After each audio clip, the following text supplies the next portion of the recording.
Welcome to SimSpeed TV in the SimRigs V8 Veterans Championship. It's our second visit to the Bend this season, and we get to use all of the various different configurations. This is the Big Daddy. This is the over 7 kilometers of the GT circuit, 200 kilometers of V8 racing ahead of us. Is going to be a big race, but not so many laps with this gigantic configuration. It's the longest permanent road course anywhere in the world. And where it is in the world is just outside of Tailem Bend, South Australia. David Haynes with you here as we bring together our team to cover this race. Qualifying underway, and it is a super tightly measured championship. Jake Sperry alongside me as we look forward to seeing what can happen for 200Ks at the Bend. We absolutely can, and I tell you what, we're going to be in for a real treat. We're in the second half of the season here, round 6 of 10, and it's a busy season because you're trying to get through all these rounds and you're trying to get this done again and again and again. So you look around Oran Park, Sandown, Adelaide, it's all Australian feel from now to the end, and so I think you're sitting back and saying, right, how's this championship looking? And we're starting to see one man walking at a very wonderful way. Phillip Island a week ago was Wayne Walker from Brian Borg and Jordan Ross. Walker versus Jordan Ross is that championship picture that we look to every single week. Wayne Walker's the defending champion, but with the absence of Jordan Ross's full participation in some previous seasons, this is the real clash of titans that we've been enjoying, and we're going to be treated to once again because it is a tie in the championship at this stage. And that tie, I think, is going to be really important here. Wayne Walker with a 2.7 second victory over Brian Borg was huge, but the fact that Jordan Ross wasn't able to fully capitalize on it, you saw some gainers up through the order, but look at that, 900 points apiece here, David. I think really sells the story of this championship of two fantastic sim racers who are going at each other pretty much 1 versus 1. Walker with the value of having 4 wins to the 1 of Jordan Ross, the difference, but keep an eye out on those who are sitting back there. Paul Young, Kenneth Latter, Mark Poynton. They've got chances should those two decide they want to come to blows. You could see Brian Borg moving up the standings there on the basis of his podium last week as well. So he said this is our second trip to the Bend, and this is the version that we're on. Once again, the GT circuit, the sports car circuit, the full layout, just outside of Tailem Bend in South Australia.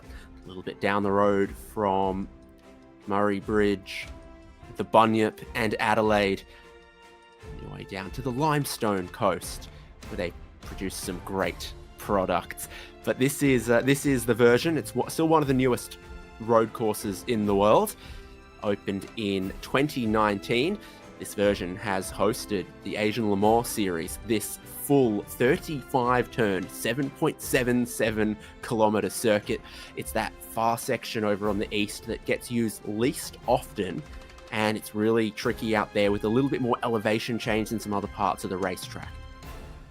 And because of that, it stands as a 7.77 kilometer circuit, which makes it, I think, the largest permanently built race circuit that's not named Le Mans or the Nürburgring, which I think gives it a really unique stance insofar as how it stands out. And what will be critical about this 35-turn behemoth is that it's not as easy as people think. We talk about the normal run through turn 9, 10, 11, 12, and it's okay. But when you get over to the far side of the circuit and you're having to deal with that run 18, 19, and 20 there, David, it's honestly one of the toughest elements of circuit that Australia can offer and produce. And so often, drivers get it wrong because they're not prepared for just how intensive of a circuit here this full GT layout is for drivers, especially in a car that does not like having to make quick successive turns in a row.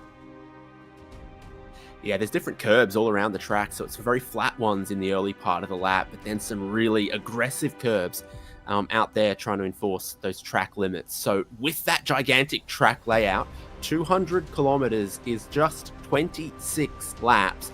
And the fuel strategy is starting with 50 litres, an uncapped fuel tank size, and 2 compulsory pit stops as per usual, but only 1 set of tyres to use. How will they strategize their way around that? Well, that's the key, isn't it? You know, you got to try and find out, okay, you've only got 1 set of tyres available to change at the pit stop. You've got 2 pit stops available, so it's either you pit early and you keep the tyres on, or you try and hold out as late as you can, get those tyres on late and get them up to temperature and speed and really go for it. If you want to go early, you can go to lap 5, but here's the key, though. Once a tyre is changed at a stop, the tyre taken off the car can't be put back on later, so you could even be seeing a lot of differences in that regard. You don't have to change all 4 tyres out there because of the time taken, but the time to change 1 tyre is the time to change 4. So you can give up 9 seconds in the stop, David, but the key's going to be, well, if you only change left-hand side tyres, for example, you can then lose those 9 seconds and get right sides. Yes, interesting ways to go about it there. And something for them to think about. The other thing to think about is that it is a long and very slow pit lane here at the Bend, with just a 40-kilometer-an-hour pit lane speed limit, and it's a modern facility with the peak of facilities, so it's a long pit lane as well. It very much is, and we are going to be seeing that as qualifying has completed and warm-up then is into play at the moment. So we will be keeping ourselves then alert for what will be 26 laps worth of racing action. So I am pretty sure we're going to be sitting down and saying, okay, this round 6 is going to be very much a case of how they go. And of course, with this being added to supplementary regulations, I think we're going to be in for a treat here, David. Yeah, absolutely we are. We're in for a treat because this is the front row of the grid. Jordan Ross and Wayne Walker. And yeah, look at those lap times. That's for real. Over 3 minutes. Jordan Ross from Wayne Walker as the front row of our grid. And big field spread too, based on these numbers. But I'm looking, and they're real. Troy Stonestreet from Luke Allman on row number 2 of the grid. Almost a second and a half behind Jordan Ross, who seems to have a mastery of this large international GT configuration. There's Michael Stewart in 5th, Ken Latter in 6th on the grid. Behind them, we find Travis Hunt in 7th, just ahead of Scott Mackay in 8th. And then the driver with a continuous string of podiums, and he's up there in the championship standings for it. Paul Young will start from 9th, and Mark Poynton is in 10th. He very much is, so he'll be looking to jump up. Brad Doble for Shadow Racing starts this one in 11th, with Ron Allen then in 12th. It then leads to a battle of the 505 and the 880. Shadow Racing's Damon Fisher and the privateer Dean Flavelle there looking to try and make some good progress. It's Shane Randell then in 15th place for Infinity Motorsport, as John Latham, another Shadow Racing driver, then in that sweet 16th spot, as Greg Sharp and Ricky Hyde will house row number 9 then of the grid, with the WKMP and 801 cars all there and happy. John Gallen and Matt Brunt will make up your 20. Phil Manuel from 21st on the grid. There's Dan Hall in 22nd. This field spread is almost unheard of for split 1 of 4 of V8 Vets, but that's the challenge that the track sets. Brett Horsell is in 23rd, with Bruce Tannock in 24th. We're into drivers with no qualifying times here, including Alex Kiddis in 25th, David Nash in 26th. Jeff Thomas in 27th, and Tim Nicol in 28th. And then the last driver, Matthew Stoyles, in 29th.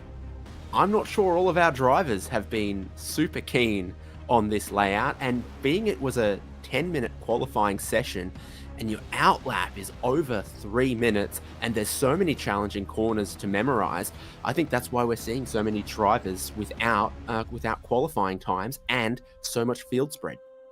I think what you're seeing here is that this is a very long circuit, so you have 1, maybe 2 laps if you're going full push to go and get the time that you need. And if you don't get it down on the board and you don't get out quickly in qualifying, you run yourself into a lot of trouble. Now, what you will be finding as well is because it is so rarely run, the long GT layout, David, practice level, you can so easily get lost around the circuit. I've seen John Latham overcook it into a braking zone over at turn number 23 just by looking at the circuit and going, well, hang on a minute, I'm near the end of the lap. Hang on a minute, no, I'm not. So that's going to be very difficult. And what we will see coming up, David, the easiest point in all of sim racing. Oh, we love the zoom wall. It's always some great insight. Paul Young, 9th on the grid, but he's first on the zoom wall. Luke Allman, their top center. Dan Hall, man of a million headsets. Don't know what that one is, but he's got a good starting position tonight. I believe, David, it's an orange one. Ah, you're good. You're good with this. Jeff Thomas there as well. Tim Nicol joins us. Greg Sharp, things going all right for him because his camera's the right way up and he's ready to race in VR. There's Wayne Walker. Every point matters. He's on the zoom wall. Travis Hunt as well. Michael Stewart, I think, there with the V8 engine block with its lights. It's flashing sequentially rather than a V8 firing order. And Ken Latter's feeling a bit of the Queensland chill. He's got a hoodie on. But that's the best thing about a hoodie with a zip is you can take it off mid-race without having to take your headset off. No, exactly. So it gives you the opportunity to say, look, if I'm getting too hot under the collar, I can take it off in the middle of driving. The one issue that you're going to have is the only place you can take it off is the front straight, where you've got the long setup to go and make that happen. What everyone else will be noting, though, is that there isn't really much of a breather around this circuit. It's intensive and it's very tough, David, to get yourself set up. Yeah, just 1 or 2 drivers missing from that. So no Sean Vandermeulen and no vinyl sleeves and album artwork to adjudge. Fielder ready and set up on the starting grid now. It is a staggered starting grid here at the Bend, unlike some other tracks that we have been to. I'm thinking of Winton. And so it means there is a little bit of an advantage for Jordan Ross being on pole position, but he does start on the dirty side of the road. It's a long run from the standing start down to turn 1, and we've seen a lot of inconsistency in the getaways from the standing start. These drivers struggling with where that bite point is.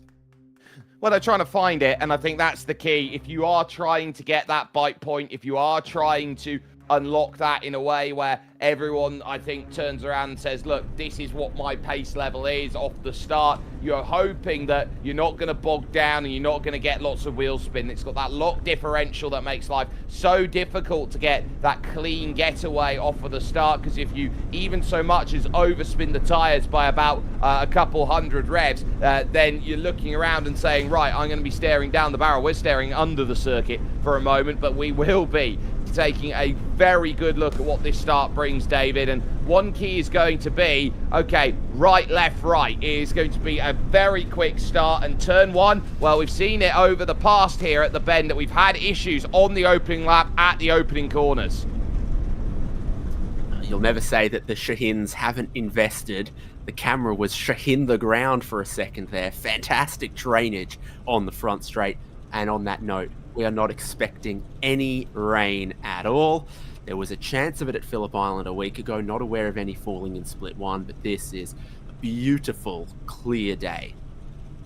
And this beautiful clear day, of course, no wind to speak about at all. 21 degrees Celsius with a locked time in sim at 9:30 in the morning. So they are running in fixed weather conditions out there as they look to go and get set. We're about 15 seconds away then from the lights procedure starting. Very impressed with Luke Ullman. He's got a win this season, and he is up there in 4th position looking to prove. There are drivers who are hoping that they can have a better time, and things like Paul Young in that 9th place, who now has a lot of work to do to climb up the order. Engine notes rise, though, here for season 28 and the second half of the season, starting here with your V8 Vets, your SimRigs V8 Vets Championship continues on right now. Great start. Oh, trouble already there from about the 3rd row back, and falling way back down the order then it's Troy Stonestreet, who got nowhere off of the start. Ross under pressure from Wayne Walker into turn 1, gives nothing. Ullman is 3rd, Latter up to 4th. Michael Stewart finds himself inside the top 5. They work themselves to turn 3 with still some side-by-side to sort. Scott Mackay wanting to get involved, and Paul Young with a good get-go. So it was Stonestreet with wheel spin from the 2nd row of the grid, then tried to squeeze one of the drivers who was coming past. Tiny bit of contact there. And further back, looks like John Gallen and Phil Manuel got together. But this is one of your best overtaking opportunities outside of turn 1. It's going into turn 6. Yeah, 6 is a fantastic place where overtaking can manifest, but you can't get it done at 6. You're climbing up the hill to turn 9 to give yourself an opportunity. Single file it is for the majority of the field. Bit of side-by-side with Brad Doble, Rod Allen. But key is Jordan Ross has the control. Ullman +1, Kenneth Latter up 2, and look at this side-by-side. It's Troy Stonestreet trying to come back now with Brad Doble, and Doble gets in the quarter panel then and tries to work it around 12, 13, 14. The left jut of 16 will come up and be oh so important. This corner goes on an age of turn, and Stonestreet better traction. This is the part where the track gets a little bit weird. It tightens up, the curves rise as they go through this part. It's a really tight chicane in the middle of an otherwise flowing section. Just as you come through here, 1, 2, 3, 4, you can get a slowdown if you cut the course, and Greg Sharp, he's not cutting it, but he's off it.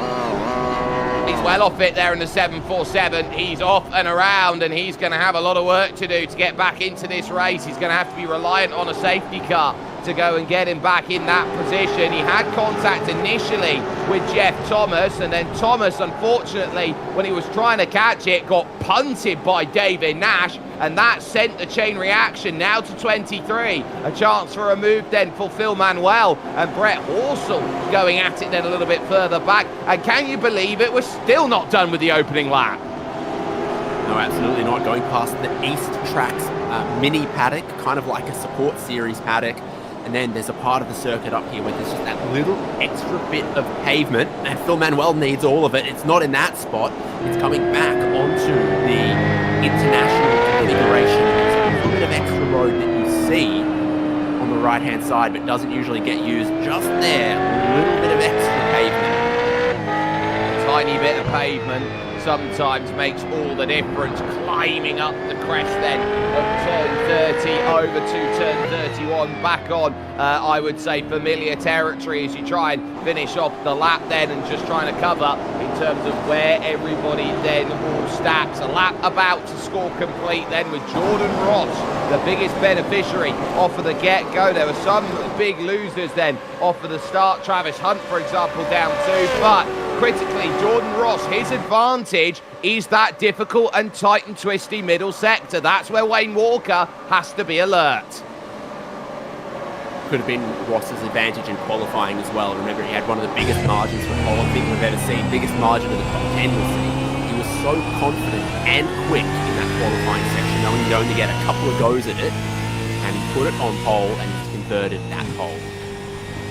Yeah, he's done a wonderful job as Wayne Walker tries to follow here. This is the run over to turn 6, and he's close on the brakes, but not quite close enough. And already you're starting to see the packs forming up and the small moves in and about the field. Towards the rear, it was getting very busy around Gala, Manuel Stoyles and co. Still some side-by-side further back, though, with the likes of John Latham, for example, and Shane Randell. They're having themselves a very, very good scrap up the hill then, as they look to get their confirmation over at turn number 9. It's there, and look at the way they fan, trying to attack turns 9, 10 and 11. 3 corners in one. It's almost got the American numbering system, David. all of these are real corners. There's no 7, 7A, 7B, anything happening here, although we'd have less than 35 corners if they counted in that way. So inside of the top 10, a couple of movers like Kai, Young, Points, and Ron Allen all up 2 positions. Ron Allen in the top 10, but he's got a recovering Troy Stonestreet just behind him. That's one to keep an eye on as well. And one of the other big movers, Tim Nicol. We saw quite a lot of drivers without qualifying times, but I think Nicol does know this circuit. He's a little bit more familiar with it some others. Definitely looks that way. Ricky Hyde then for 801 Sim Racing. He's there in that 14th spot to turn 23. One of the keys of getting this circuit correct today and working through. Bruce Tannock there for the Magan Turbo Motorsports car. You can see your big movers then on the right-hand side of your screen. Nicol +6, Stoyles +5, Ricky Hyde +4, Tannock +4, and Alex Kiddis there for the old mate and sons up 4 as well. So making good progress. Scott Mackay under pressure though. This is Paul Young trying to go the long way around at 28 over to 29, trying it. It's not going to get there. Now there is that extra runoff that you can use through that section, but Scott Mackay had that scouted. Travis Hunt was also having a little look as well. As now comes the push and a shot to the back through 30 towards 31. I think impatience is the word in the Paul Young dictionary. Well, Paul Young was up the inside of 27, but it became the outside of 28. That's where he lost the ground and ended up stuck behind. So now he's got to think about where his overtaking opportunities are for the rest of the lap, and there is a couple more coming up. So you can overtake there at 34, or if you get a good run through 35, the very final corner. It's a long front straight, and you can slipstream down towards turn 1. That's off. That's half a car length. Really just tries to set up the clean exit. And this is where they spend so much time at full throttle, going past the pit lane with the compulsory pit stop window open. A few drivers, I reckon they're just going to take a splash of fuel and save their tyres for later.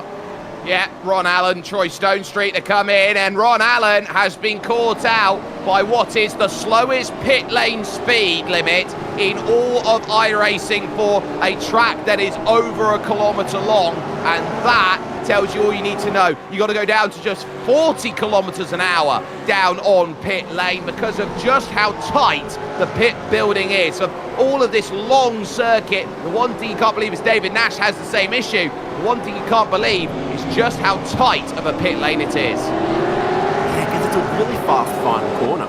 You know, they're doing sort of 150, 160 kilometers an hour through the final corner. You begin to accelerate, and then just as you turn into the pit entry lane, you've got to scrub off 120 kilometers an hour down to 40, which feels like it might as well be standing still, because proportional to racing speeds, it is closer to standing still than it is to racing. David, can you confirm or deny that the road speed safety limit outside the circuit is quicker than pit lane transit? Oh yeah, the highway's definitely quicker. It's a school zone in the pit lane, so. Well, you got to be very, very safe out there for the virtual working crews that are all there and in play. Goodness gracious, are we going to see a lot getting caught with that? Mackay looking behind now at Mark Poynton, who's trying to chase. Hunt, Doble, Fisher, all there having a little sniff about, saying what can we do out of 22, and now over to turn 23. You get the marker boards there on the left-hand side, really getting a big hit up of the brakes, and it's going to be a case that it's Doble running wide there, and he's going to now drop the back of the train, and Damon Fisher, his shadow teammate, is going to be thinking, oh, well, I think I'm better, and that's a big kick up her tail there, burning up the rears. They've got to look after their tyres as well, because they don't have unlimited sets to just throw on at every single pit stop. So very, very often in these 2 compulsory pit stop strategy races, when they've only got the 1 set of tyres, is you do your absolute best to save those tyres as your trump card, your get out of jail free card at the second stop. That's why there's a few teams, few drivers coming in, so front loading their fuel now, and then they'll just take that second pit stop somewhere closer to the middle of the race and put the tyres on then. So you can see that it's definitely a strategy being driven by thinking about what the tyres are doing. With 35 corners, you're constantly turning, and it feels like a pretty abrasive circuit as well. So hearing that it is wearing through the tyres pretty quick, making this a bit of a challenge.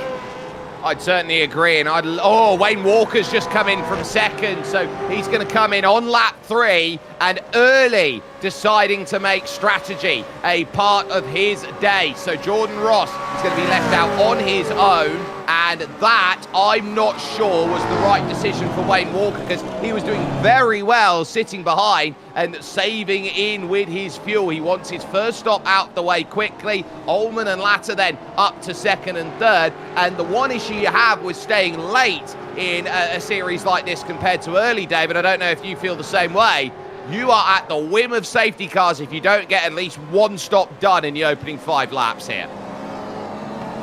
Yeah, the flip side of that is it's not quite like IMSA IndyCar rules, because the pit lane stays open during a safety car. So often we think, oh dear, it could catch you out.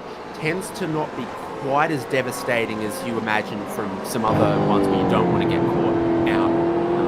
Well, it's not the sense that you lose the time stop to stop in terms of an even keel. It's the fact that you can lose out compulsory pit stop 1 to someone who's already done a pit stop, comes in and has 2 compulsory pit stops in the books, like we saw at Mount Panorama to start the season.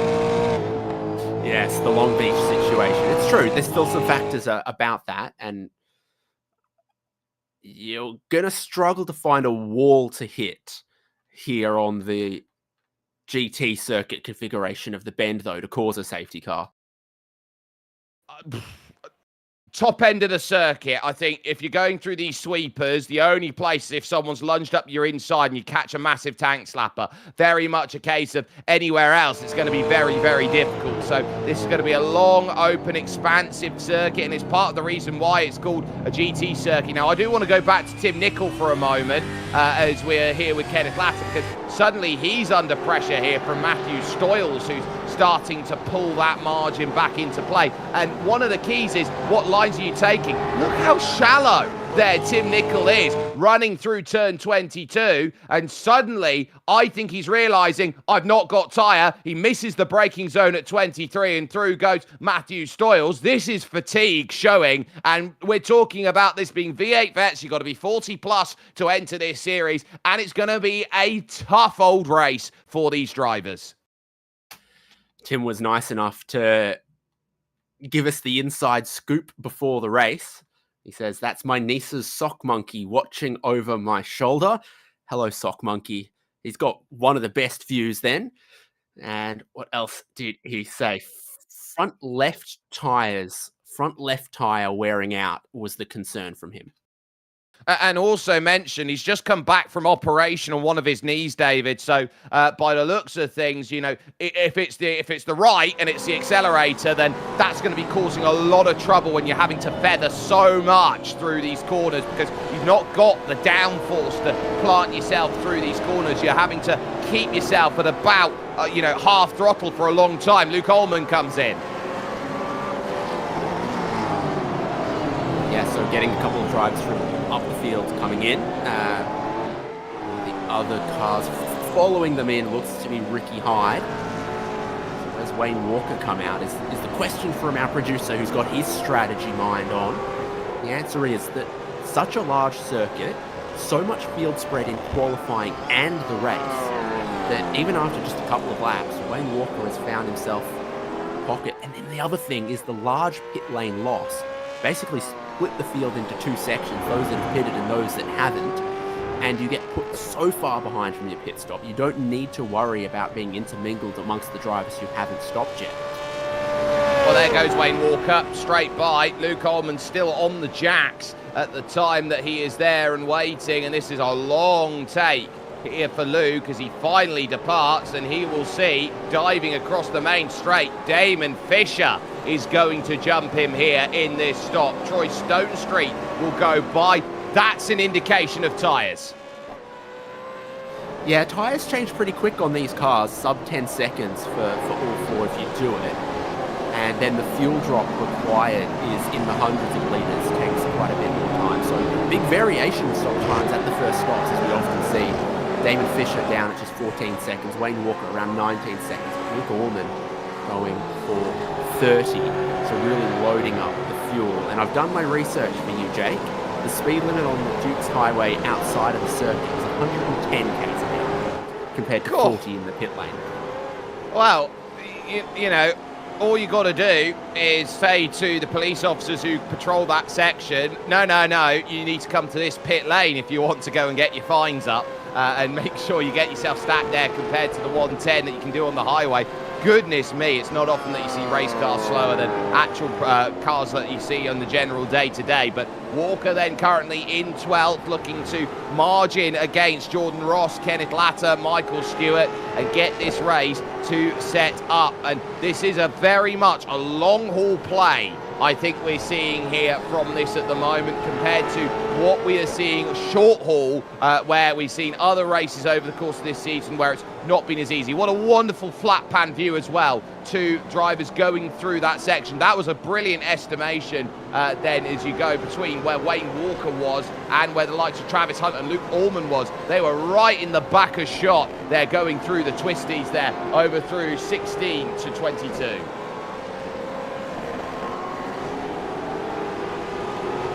So it sits at 11 drivers that haven't stopped yet, and everyone from Wayne Walker in 12th on back has taken some amount of service, but question marks about exactly what service, about exactly how much fuel. Everyone with different strategies and different approaches to it. Do they take 2 tyres this stop and 2 the next? Do they take just the front left this stop and then go another front left and 2 rears? So many options.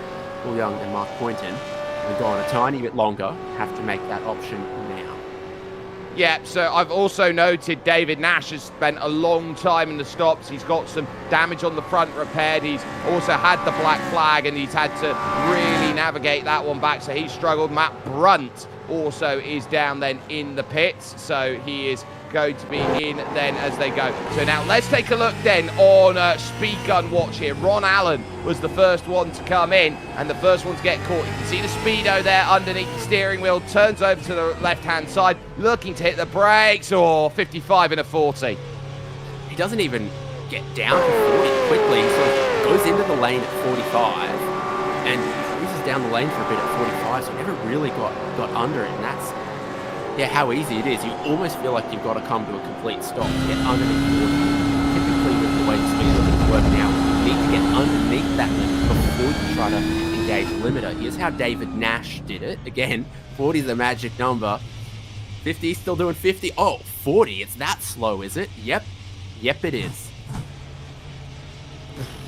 Well, he was struggling anyway because he had some damage on the front, but David Nash, I think, has realised here in the 801 just how tough it is. So he's locked up the inside and then has lisked it over to a slow, maybe serving a slowdown, or he's got no drive. So I maybe think that he might have had a gear shift issue as Jeff Thomas now hits the black flag. That's another pit entry, I think. It will be. So the suggestion is that he's downshifted to 4th, and then normally you'd take 3rd or 2nd gear, but he's locked up the fronts because he doesn't have the engine braking because it hasn't gone down the gears, and that might have also hurt him as he's come into pit lane. So some problems taking gear shifts for David Nash based on what we could see on the onboard. I think we'll take a look here at Jeff Thomas on his own, JWM. No reference really for the market. He looks to go through 3rd gear only now, such is the tyre drop-off that they're running with. 2nd, 1st, and he's down in 48 as he goes through, and it's that slow lisk down of, oh no, I've been caught. I mean, doing about 60 kilometers an hour probably feels like 40, but you've got to look at that number and get down to 40 before those yellow cones. And it's something we'll consistently see on all configurations of this racetrack, catching drivers out. But is there a chance that the longer GT circuit is just mentally more fatiguing? It's taking up more space in the driver's head, that they get to that pit entry and then they're halfway committed to it and they go, oh yeah, 40, that's right. Exactly. So they'll look at that at the 2nd stop and they won't make the same mistake twice as Kenneth Latter and Michael Stewart come in. This is Paul Young, Damon Fisher and Troy Stonestreet working hard then through the long sweeping right of turn 30 over to turn 31, which pretty much goes through 100 degrees worth of left-hander. It's a closed style corner where you're not really going to get the big lunge down the inside. Tim Nicol has also followed away through. We're starting to reach the limit here in terms of what they use on starting fuel as well, so keep an eye out on that. So we'd expect drivers to not go very much longer. Kenneth Latter off of the lane. Wayne Walker's gone flying by already, and so it's a long way back to the next group. So Kenneth Latter right now is going to have an island on his own, with only Michael Stewart leaving the pits for any form of relative company. Yeah, so this looks pretty good for Michael Stewart, to be honest with you. He's not that far behind Ken Latter. He's not that far behind Wayne Walker. But Michael Stewart's taken a fair bit of fuel at his first stop just here. You can see he's taken a bit more than some of the others. He's ahead of Paul Young, who he's taken more fuel than. So staying out, running a tiny bit longer has been okay for Michael Stewart. And then I reckon you're looking for that sort of lap 13, lap 14 halfway mark for other drivers to come in again, take stop number 2, and take their tyres, I'd imagine. And some drivers like running long and having a lot of fuel in the car. It adds a little bit of downforce to it. You feel like, you know, you've got a little bit more rigidity, a little bit more stability when you put more weight into the car. So some drivers actually will search for that and will prefer going long. And, you know, you talk about refueling era in terms of how important fueling up a car is. We've got Jordan Ross out there in the front and right now ahead by 17.6 over Scott Mackay, who's also due to stop. You talk about refueling being key. If you want to talk it from a formula perspective, there were some drivers that you knew just loved going light and loved going, you know, heavy. And you find that driver who just sits there, goes heavy, blocks the group up, and then you realise you're going to still get stuck behind them. And here, you know, you look at Jordan Ross, he's someone who's very much like running long, and he looks around and sees Michael Stewart, probably someone who likes a lot of fuel in the tank. And we're now a lot further down the end of the wedge of strategy, Jordan Ross versus Wayne Walker, because Jordan Ross is about to complete his 7th lap of the race, and Wayne Walker pitted after just 3. And he comes. So now, yeah. So that sort of settles that. Wayne Walker was fastest driver on track last lap, so something was working there, and a chance that an undercut was in the offing. Well, Greg Sharp is directly in front of Wayne Walker here, and he's going to have to hope he doesn't encroach over the top here through this section. Scott Mackay is going to come in, which should now give Shane Randall the race lead and a lap lead at the front of the field. So that's going to be big for Shane's race, as now here comes the chance for Wayne Walker, who's only 25 seconds back of him. And so now pushing through 34, looking over towards turn 35. This final corner out there, a slingshot 75-degree right-hander. You've got to try and go 140 clicks to get it sorted. Into the pits comes Greg Sharp. Walker looks around. Jordan Ross is in the final box, and it's got to be not even close for Jordan Ross. Wayne Walker is a mile clear at the front of the field. Off of the jacks comes Jordan Ross, and he's going to get off and away. He'll be behind Kenneth Latter. Yeah, totally different strategies there. Jordan Ross, I think, has filled that thing up, whereas it was a little bit earlier, a little bit shorter of a stop from Wayne Walker, from Ken Latter, from these others. So that sets us up for a middle stint here, where again, there's no real like-for-like comparison, except to say that Jordan Ross is 12 seconds behind, but perhaps with only 11 seconds more fuel. Oh, look at Scott Mackay as he's come out the pits. He's right in the wheelhouse now of Travis Hunt, of Luke Ullman, and Mark Poynton here. So he's going to have to be very busy very quickly, as Travis Hunt now looks to figure out, okay, where do I want to make this move? And it's defended well just on the inside there of turn 6. You try and get to stamp on the power back out of the exit, and the key there being Travis Hunt has had a number of laps on those tyres. They are sticker tyres for Scott Mackay as he looks to drive it on into the next section. And That's the difference that you're seeing. On board then here, and a look then with Travis Hunt, who takes also an eye behind at Luke Ullman and Mark Poynton here, driving very calmly through the corners. The soundproofing there, the steering wheel on the back, and the lovely use there of the shifter on the left-hand side. Yes, love me some acoustic foam panels. Might get myself some at a point there. Looks like he's got old pedals at the base of the altar to Cam Waters. Got work to do. This is the part where you really do leap over the curbs at the tighter section. It sort of turns 18 and 19, and then tough to spot where you're going over the gently rolling hills.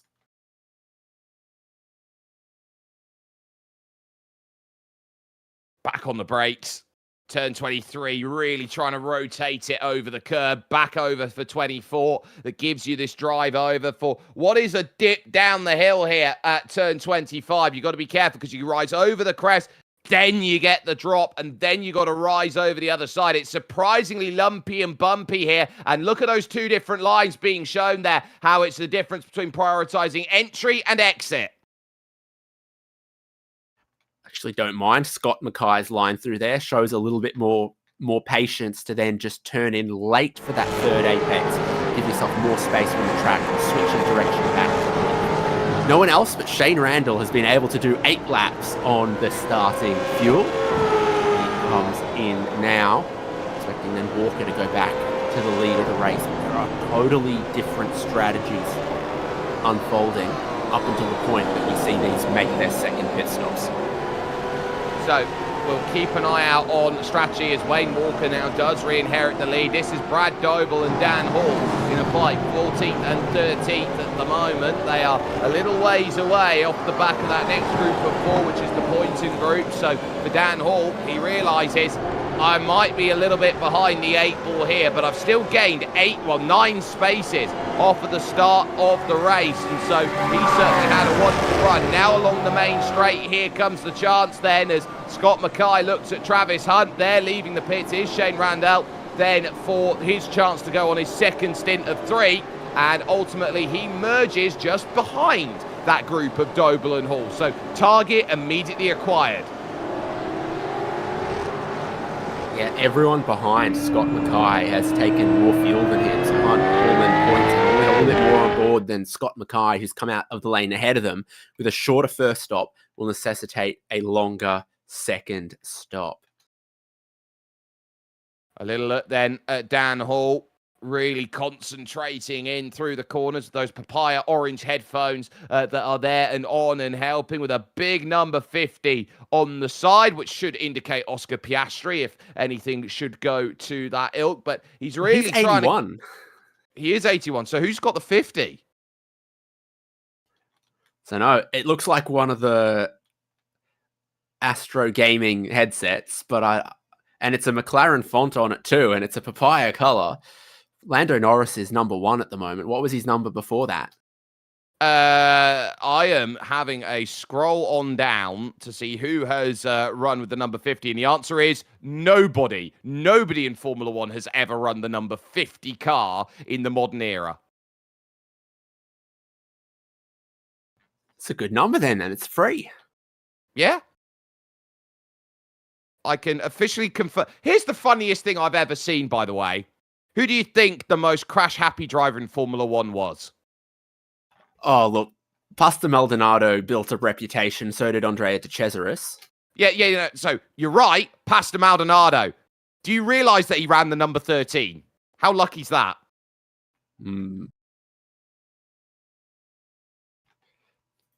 Not great. So this is another one of those ones where the first stop a little shorter for Dan Hall compared to Brad Doble. Brad Doble, having put a bit more fuel in, has sort of ended up kind of a little bit caught behind, not able to execute his pace.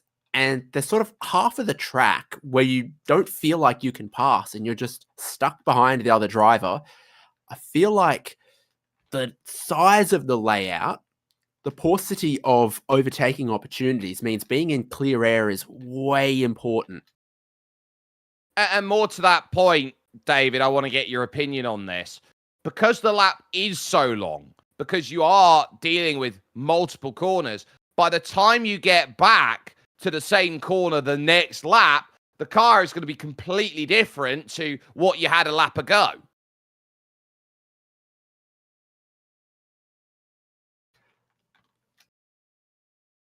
Trying to work out what posters our friend Dan Hall's got up. But yeah, it's like the Nordschleife as well in that case. Like, this is the closest permanent track to how you race the Nürburgring Nordschleife, where there's so many corners to memorize, so many little car placements. How do I turn into here? What's my reference marker here? And yeah, every single lap, the car is different. Every single lap, your car is maybe like 5 kilograms lighter than it was, and your tires are 7.5, nearly 8 kilometers older, and one lap is never the same as the one thereafter. No, it very much isn't. You could imagine the rain falling on half of this track and not the other half as well. Yeah, absolutely. And that's another scenario that fortunately they don't have to deal with here tonight. So they can be very happy about that. 13.5 seconds the margin between Wayne Walker and Jordan Ross. And you take a look at estimated fuel taken, about 30 litres then the difference. So we're expecting maybe 28 seconds for Wayne Walker. Jordan Ross would need about a 15-second stop then to finish off for his last 7 laps of the race. So it's very, very close at the moment between them. And remember, when Wayne Walker came in for his first stop, he was right behind Jordan Ross. The responsibility right now is Jordan Ross to not only chase, but he's actually stuck in a difficult position, David, because he's 1.5 behind Kenneth Latta. And so he might have to, in this stint, catch and pass Kenny in order to keep himself in range of Wayne Walker, the reigning champ, and, tied for the championship lead. You're not going to catch anyone to put them a lap down at this over 3-minute lap, but you can take too much fuel, put yourself in some traffic that way, and perhaps that's what a few drivers like Jordan Ross here, but also like Luke Allman, who took a lot of fuel, and they've just got themselves caught in some traffic, and they're going to spend the whole middle stint of the race here unable to really flex their muscle because they've taken a bit too much fuel at the first stop. Same for Matt Brunt as well, caught behind John Gallen at the moment, who he might think is quicker than, but after the long stop, just in the holding pattern until it clears up at stop number 2. Yeah, and this is the issue that you get. It's not intuitive to overtake around here. The straights aren't really too long. You're constantly thinking it's corner after corner after corner after corner. It looks like the sort of circuit, David, that you take a rubber band, say, for example, and you chuck it down on, and it crunkles up and screws up in different ways. Oh, Poynton's just run wide. Mackay's just run wide. So Mackay's lost 1, lost 2 going to turn 34. Looks like the sort of track that you sort of fiddle with in your spare time where you're bored in the office. But Mackay gets a good run out of the final corner. Now it's going to be a duel on the main straight here as Mackay and Allman look to fight to see who's better under braking. They fight for angle out there to say, look, we'll chuck it into turn 1. And ultimately, he's going to try and squeeze him out, but he's going to have to leave some room. Pinch to the inside is Luke Allman there. Very, very experienced from Scott Mackay. Luke Allman was way too gentlemanly there. Brad Dogle, Travis Hunt, big winner. He gets through, he's out of here, and Luke Allman, who thought he'd get a move done, doesn't quite get it done by the end of the front straight. He's just staring at him. A look here from Mark Poynton and probably Juiced Racing 29. He's just staring at him, and a part of it as well on a long circuit like this, you're not going to get many chances to quote-unquote overcut or undercut by saving the fuel. So when you're trying to save, you're saving big in a group like this. That's what Mark Poynton's trying to do. Save fuel, give himself as short of a final stop as possible. How did Luke Allman get beaten in the straight line as well? If he's got a SimSpeed sticker on the car, that's 10 extra horsepower. Unfortunately, the extra horsepower he got was probably Shetland ponies, David. Oh. the J. Kennedy Dan Yeaman 10 horsepower, not a real 10 horsepower. Yeah, blame them. They were the ones who gave them. And yeah, I'm a real horse, that sort of scenario. But Luke Holman wasn't able to get it done in a straight line, so Scott Mackay will feel very happy. Good run by Luke Holman, though, out of 22, up the crest and over to 23, and just gets himself half out of range there. Was trying to get that slowed up, and it didn't quite go the way he wanted that. Across the support paddock, go-kart circuit on the outside of the track in this part as well. This is that triple right-hander where you see some drivers really open it up in between the two of them. Scott Mackay was one of those drivers who sort of not taking the bait of trying to find an apex at turn 26, just hanging wide until the track tightens at 27 and switches back into a near hairpin 28 and 29. And over to turn 30, which I think is one of the better places on the lap to make a move, but you need to climb up the hill, really try and open up, and this is what you see. It's almost got the air of the British style circuit here, the Tailem Bend here, or Shelby Motorsport Park at the bend. It is a circuit where you are constantly having to think about where you make the move, rather than just slinging it about and knowing, oh, I've got this straight, this straight, this straight to make the easy pass.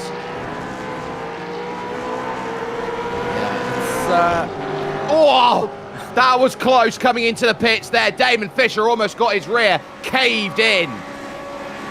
See, that's the jeopardy. That's what you've got to do, though. If you're going to slow it down to 40 k's an hour, is you've almost got to start braking while you're still on the racing line there. So there's a few of the drivers that pitted early, might have been in the pack, might have been cautious of trying not to brake on the racing line, and it just means that they've got in too hot. That's the jeopardy of the pit entry. Troy Stone Street, 801 Sim Racing there, nearly finding that he would have planted someone on the rear. Paul Young was also looking at this one then as he was moving into the opening corner, and this would have been a move on, I believe, Michael Stewart for position outside of 2 into turn 3, and that is what you call a lovely overtake at the start of the lap. Yeah, that's just about perfect, and he's pulled away since 21 seconds of fuel at his first stop. It's not the end of this lap, but the end of the next. It's the halfway point of the race. It could trigger another flurry of stops. Oh, Poynton speeding pit exit. Wow, we've seen it on pit entry, but that was apparently on exit for Poynton. And he'd lost about 7 or 8 seconds by being just there with a worse strategy than Luke Holman, who was able to go away. I think he's just hit the gun a little bit too quick. And look, he's trying to go 39.40, 39.40. He releases the pit limiter now, and oh, you're too quick.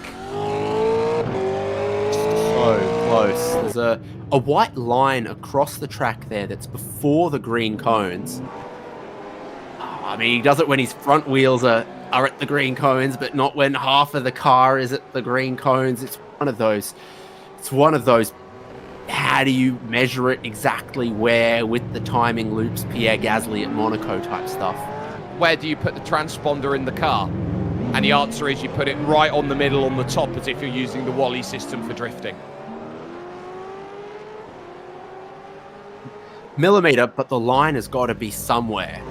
You know, if you give some amount of leeway, then that's where the drivers do it, and then they want leeway from that point, The line's got to be somewhere. Unfortunately, just the wrong side of it.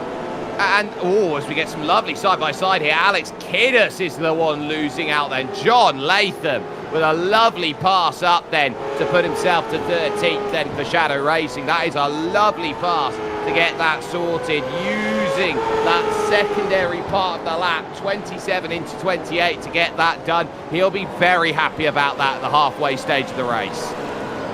It's still a good race for Alex Kiddus, who's one of our biggest movers, and he's still plus 12. He didn't short fuel that car particularly much. So it's going okay for him. And then seen Paul Young get past Michael Stewart. Now Troy Stone Street wants to. And, they're coming for me. Right, here comes the opportunity then. Michael Stewart in the Bailey and Stewart Foundation racing machine. Here is the brakes then. A look at Michael Stewart in the VR out there. And a little bit of a shame, actually. We don't see more of the greatest racetracks in the world. But, right onto the line. Troy Stonestreet is desperate to find a way through. Knows how important that run 1, 2, 3 is, because you're then having to just catch behind the 8 ball for what feels like 6.5 kilometers afterwards to try and get back to that point. So that's going to be huge. Well, I'll tell you something, that the Bend isn't on that poster of the greatest racing tracks on the world. It's not because one of them, apparently. Yeah, well, not because this isn't one of the greatest racing tracks in the world, but because it's too new for that poster, for that graphic. Hence the red star, he's left it right there. Director Dan seeing exactly what I saw at exactly the same point. Love it. Love it. It's absolutely brilliant, isn't it? The dot is right there next to greatest. And I'll tell you what is also interesting about his setup. That engine, the lights inside of it light up when he needs to shift. Is that what it is, or is it just following a preset pattern? Because part of me wants it to be a V8 firing order. And for it to be one of our cars, it would have to be John Gallen's gone off. Not a cross-plane crank, but one of the 90-degree ones. Yeah, John Gallen's having some issues, so I think he's just had an off there, but he toasted his tyres with a abortive pit entry. I think this is deliberate now. From John Gallen. I'm hoping we can get a replay of his attempt at a pit entry. I don't think it was an attempt at a pit entry, if I'm quite honest. Look at him now. He's just sliding it about, thinking that he's SVG at the end of a race then. And so he'll be looking around going, yeah, my tyres, I want to get off of these as quick as I can. Final corner it would have been for John Gallen, as he was looking to just put down the power, and I think he's just carried a little bit too much speed here, David, running through. Now take a look at this. He goes out wide. Whoa, whoa, whoa, what a save. Okay, yeah, so he's having some issues for sure. It almost looked like he was going for pit lane, went too far left and braked with the left side tyres on the dirt, but there was a moment that sort of walked him out there. Dan Hall's also had just a little bit of a moment. I think he was... I don't know what was happening him versus Shane Randell. Oh, it's not him, it's Brad Doble. Doble then has come through and has absolutely munched the back of the car at turn 25, which has sent him sideways. He's lifted out of it, and Shane Randell's gone right, free place. Now look at this for Doble, because here comes another move. This is Ricky Hyde saying, look, welcome to the party. I'll take that one all day long. As in comes Ross, Stonestreet and Stewart. I'm shocked to see Jordan Ross this early. I'm not, because of the tyre rules, because this is the halfway point of the race. It's 13 laps completed, 13 to go. We'll have taken fuel only at the first stop, gotten to this halfway point, and now he'll put his one and only set of tyres on. So he'll be looking around at that, saying, that's what I need to get myself home. Troy Stonestreet, Michael Stewart, they both find themselves in the lane. Dean Flavel coming through, Brad Doble, Matt Brunt as well coming in for stops. So it's a case of where are you going to come out by comparison here, and how good's the launch away. So there goes Jordan Ross, who will now look to climb up on the power, and he will be behind the ever-drifting John Gallen to try and get on through. So I'd be looking at this for Jordan Ross going, if there was anybody I wanted to be behind right now, that was not the guy I wanted to pit out behind. Stonestreet comes out then ahead of Michael Stewart and just behind Luke Ullman. Yeah, a whole bunch of other pit stops coming through. Dan Hall, Matt Brunt, Ron Allen, Dean Flavel, Brett Horsell, Tim Nicol, everyone going, well, if there's 26 laps to do, and I've only got 2 sets of tyres, one of them will do 13 and the other one will do 13. That's an easy way of looking at it, isn't it? Just split it 50-50, and you'd argue as well that it's going to be similar to the fuel level limits that you're running on through with those tyres. So keep an eye out on that as we run through turn number 6 here with Michael Stewart. Take a look at Stonestreet, Luke Ullman. They're all there. They're all having a very good eye out on where this race has been. And it has been a very respectable and clean race. It has been devoid of incident, really. We've had a couple little nibbles here and there, but nothing too huge to go and sort of wave your stick at. I've really loved the driving standards of this race. This is the problem to the strategy that Jordan Ross is on, though. He's pitted earlier than a few others. He's now ended up behind them again. We know you need clean air on this track to be able to show your pace. And John Gallen moves aside because he knows he's not on the same strategy, but that still would have held up Jordan Ross having to push his way through. Yeah, and he was losing out in the previous stint, so he needs to make a little bit back here before Wayne Walker pits, before Ken Latta pits, before Paul Young pits. And speaking of, everyone who didn't pit at that halfway point is maybe looking at one lap past the halfway point as the way to go. Wayne Walker is in the lane, and this needed to be a magic lap for Jordan Ross, but for reasons we've just seen, it's not quite. No, and so I would be looking at this with Wayne Walker in, with Kenneth Latta in, Paul Young into the pit. I think they're staring down the barrel of a really nice time in terms of stop. Travis Hunt in for his stop now. We'll look at Scott Mackay. Will he stay out? Will go in. He comes in. It's everybody jumping in and around now. So this isn't just the question of who's managing it. Randell making his stop. Hyde in. Alex Kiddes will go to the race lead then on stop strategy here. And we wait for Wayne Walker. We wait as well for where Jordan Ross is by comparison, because he's got a long ways to go yet, and now is going to be the time of contentment for the 143, just heading through the final corner. Wayne Walker driving, needing to get up to speed as he crosses the line and goes on forward. Where is he now? The answer is he'll be ahead, and he'll be ahead by a few seconds. Dog going to have to go chase here, Jordan. You're going to need a little bit more. 3.5 he's managed to pull ahead. Well, that's great for Wayne Walker because he's never had to make the move out on track. The timing of his pit stops has kept him in clean enough air that he's just kept his momentum going, and then once it all flushes through after the second stop, he's ahead. Stone Street and Ullman contact at turn 1. Ullman has just been given a big old hip check here, and there's nothing he could do about that. Stone Street came wandering in from a mile out to try and get himself through the corner. Watch this for a move. He just goes very aggressive, very deep. Ullman tries to pinch him to a car width, and Stone Street says, no, I'm going to take as much track as I want, and that's mine.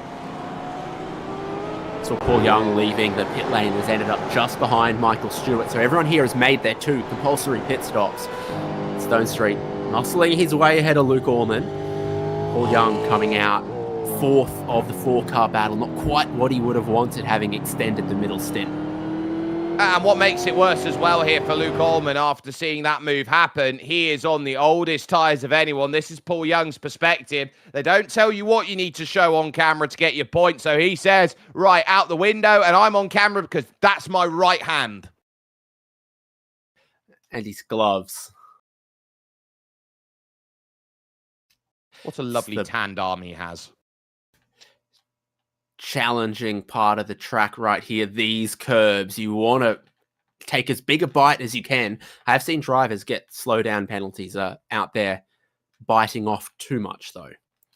Yeah, you can't go overly aggressive. And as you see there, Stewart run wide, it's very easy to take as much in a tin top than it is, say, in an open formula car. Because in an open formula machine, you know, you go over the curbs, you're going to bottom out and you're going to really unsettle it. With a tin top style car, David, you can just jump over the top of the curb and it's not going to really mean too much. So it's one of those sections where, yeah, for GT style cars and for touring style cars like these lovely V8s, I think you're turning around and saying, right, I don't want to attack too much over the curve through 18, 19, 20.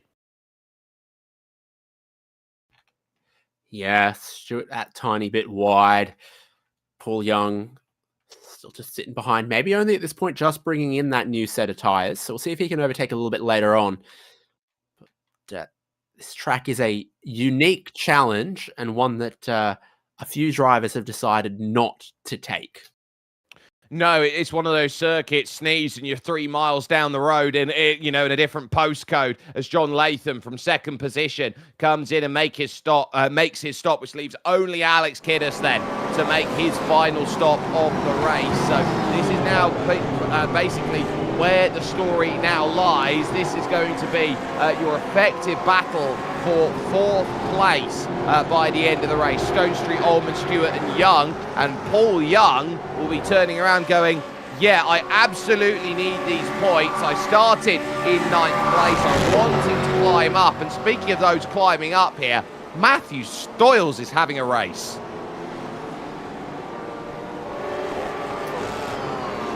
Yes, it would seem so. One of the drivers with no qualifying time. It was a number of drivers that was true for. He's done well since then, now closing in behind Dean Flavel.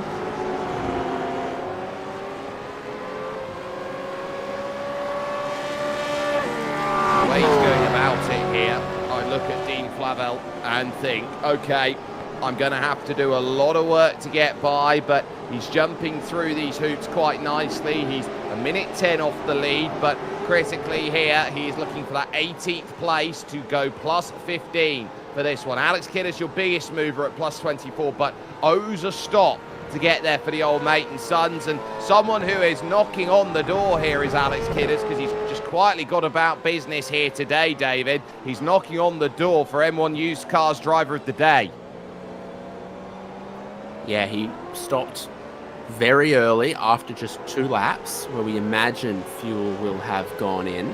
And then he's run a long stint since there, but will have spent a fair chunk of it in clean air, which has just been so important, because you get stuck behind someone for 20 corners here around the far side of the circuit if you're not careful.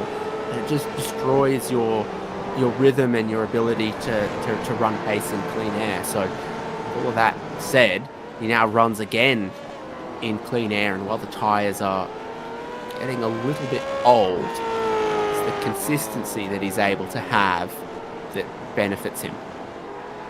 Climbing up over the crest there of turn 30, a little bit similar turn 30 to Camps Corner at Barcelona, just not as aggressive in terms of the elevation change, same style of profile that is there through 32 to 33, small flick right off of the exit that just elongates at full throttle, back on the brakes, 100-meter marker there to go and get that tiptoed in, slightly misses the apex then as he is estimated to get to lap 18 on the tank, so he's got a couple laps yet if he wants to go and get this one all sorted, or whether he wants to dive down in. It will be another lap around for him, but he won't be too worried because he won't be caught by the time he needs to go into the pits unless he runs into trouble out there on circuit. So that's going to be one thing he'll be looking at, and now he'll be keeping a close eye on how he's downshifting into these sections as Wayne Walker goes purple.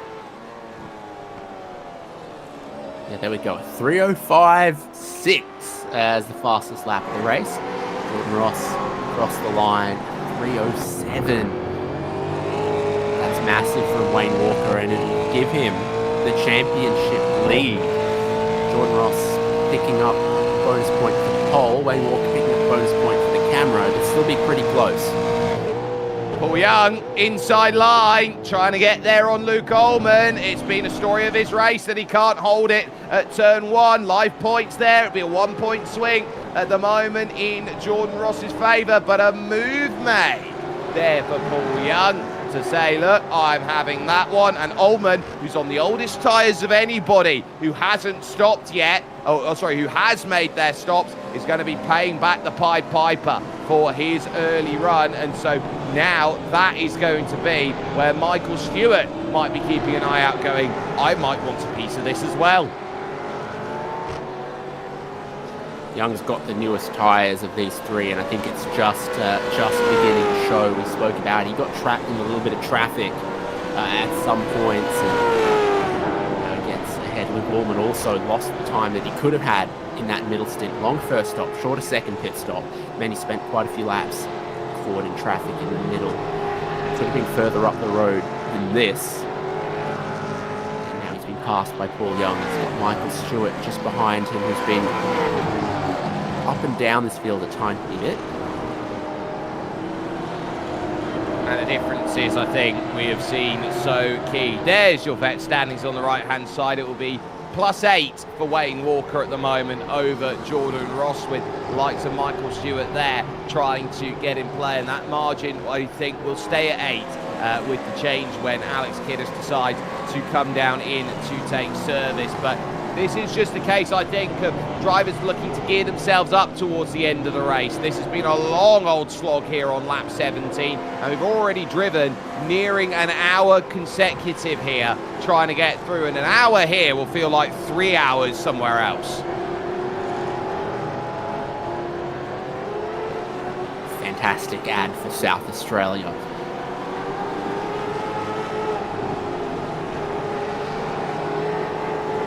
Exactly, you make the most of your time here. Precisely. This looks good for Paul Young, getting a tiny bit further ahead. Norman pretty much matching pace with Michael Stewart. Slightly just behind them. Put in new tyres for him, and he was quick last lap in the 306s, so he used those new tyres effectively. As Kiddis comes in, and we'll see where he ends up after that stop. But if he's managed his tyres how I think he has, he could be quick towards the tail end of this he's race missed his box. as well. He has horribly missed his box, and so he now has to get himself in. In fact, he missed it sideways, David, so he had to do a big reverse back to get it into his mark. So it's not just I missed it forward or back, he missed it sideways, which is the worst way. There's a break in between the pit boxes as well. You can see the picket fence is where there's not pit garages, there's actually the foyer of the hotel. Oh no, you don't want to have to be doing that, do you? So he's looking for his crew. Left-hand side, is it here? Oh, yeah, no, I've missed it. Hang on, it was there. And you're going so slow, you think you can't possibly miss your box, going 40 kilometers an hour, David, along an empty pit lane. And Alex Kiddis has proved, yeah, you still can. It hasn't moved since his first pit stop, but the guys are still in the same area. Must have forgotten where it was after lap 3. He's been so dialed in. Comes back out in 17th. And without that, he would have been right with Matt Brunt and John Latham. Perhaps even not that far away from Dan Hall, Ricky Hyde, or Shane Randell. So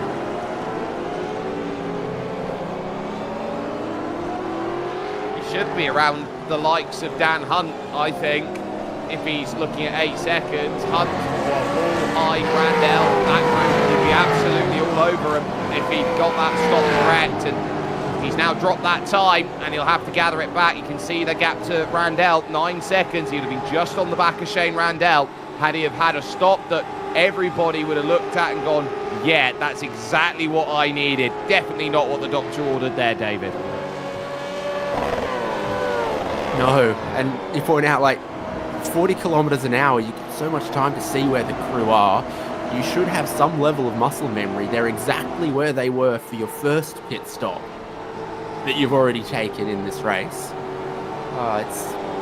It's unfortunate, but I think we've seen there's like a mental load to this place and the pit lane and the 35 corners and the rhythm of it, and remembering where you are around the far side of the circuit, and then strategy slightly different than some other rounds with only having one set of tyres. So you got to think about that.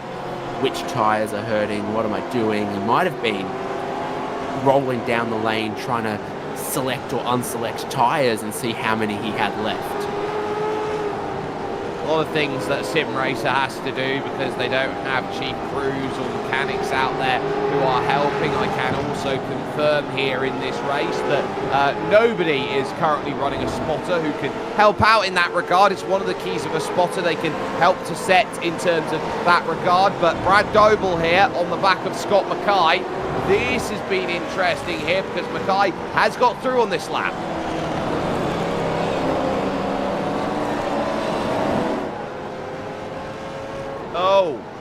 Oh, that's big. That's big for John Gallen. Missing the front. Black flag penalty. and damage to the front of his car. So he's looking around at this one here going, right, I've got to get this home as quickly as I can. That is a big old shunt up that he has had. So he's a lap down at this point. No.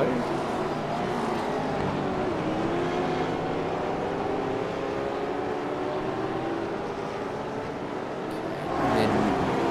Oh, not into the pit wall there. It's a nasty hit. Bumper pops off. Oh goodness, John. Oh goodness.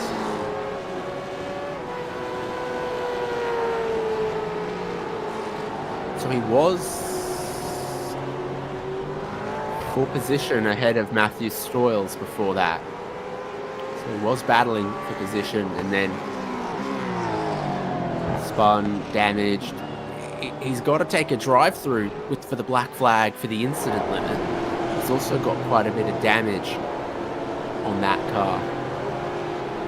So he'll come to pits and he'll serve the penalty as he slows it down to 40. Our focus then returns back out onto circuit here.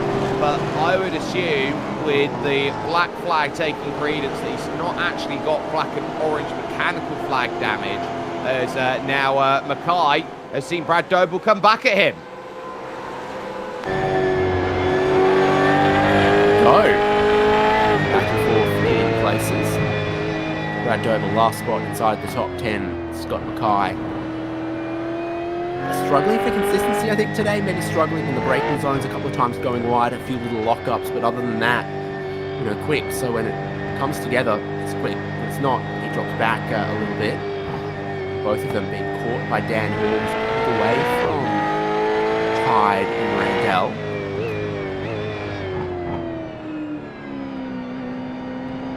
That's very close there, working through 23 into 24. Critically, John Gallen took the fast repair that's available, the one fast repair that's there, instead of going out there and taking the penalty. So we'll have 3 more laps to take the penalty, but that's just the way it is. And what a way it's been at the front of the field, David. I don't think we've given this as much credence as we should do. Wayne Walker's 6 seconds clear of Jordan Ross and 20 seconds clear of anybody else. Walker's just been consistently putting time into Jordan Ross these last few laps, as well as he did in the middle stint. To not need that pole position, not need to lead in the first stint, just gain time on his own in the middle stint, and then in this next stint as well, he's just putting himself out of touch of Jordan Ross. And with that in mind, he knows just how important that will be to give him the margin he needs in the racing coming up, knowing he's got a lot to think about over the horizon, and as well as our focus turns on here to Brad Doble and what he was able to do to get his move back a little bit further back is Hyde, hoping to then stave off Shane Randell's recovery back through the field to get to 13th. Done then, and critically done by Brad Doble, was out through turn 8, 9, 10. It was a mistake actually from Scott Mackay. Got too eager on the noisy pedal, David, and just looped it up a half smidge, and that's what cost him. There it is. Yep. And we don't know exactly what everyone's doing with their different tyres. Some of them might have gone, 2 tyres, 1 stop, and then gotten to a point where the right rear could be in some trouble, or you could have an asymmetric balance going on to the car. The way to, I guess, avoid that is to have gone no tyres first stop, 4 tyres at the second stop. No guarantee that's what everyone did. No, absolutely not. And you've got to remember, you're trying to put the power down up the hill through that section. The car is going to want to snap as it tries to find the tyre that's got more grip than anything else. And so that's where it just starts sliding around on the power as you put it down. So very tough to navigate through, very tough to deal with, but managed quite quite well to only lose the one spot in that regard. High in the middle of this group then, behind Dan Hall, ahead of Shane Randell, with Mackay and Doble just in front, and then John Latham behind as well, who wants to try and get on in with, as we jump back over to Brad Doble, who will be looking around here at Scott Mackay going, well, Scott absolutely wants to get in and gain places. He will do if he takes turn 23s like that. And so here comes a chance for 25, but he gets out in the grass slightly, overcooked it, won't have the line here. No, this is the one where you're tempted to cut a little bit too much, but you need to stay wide, swoop in late like Scott Mackay does here. And then it's such a long series of left-handers here. Long left-hander into surprise. Long left-hander. Where's Reese when you need him to do a video on this? Perth. Oh, that is true. They're not using second gear. These would be third gear sweepers, which is about halfway along to a second gear hairpin.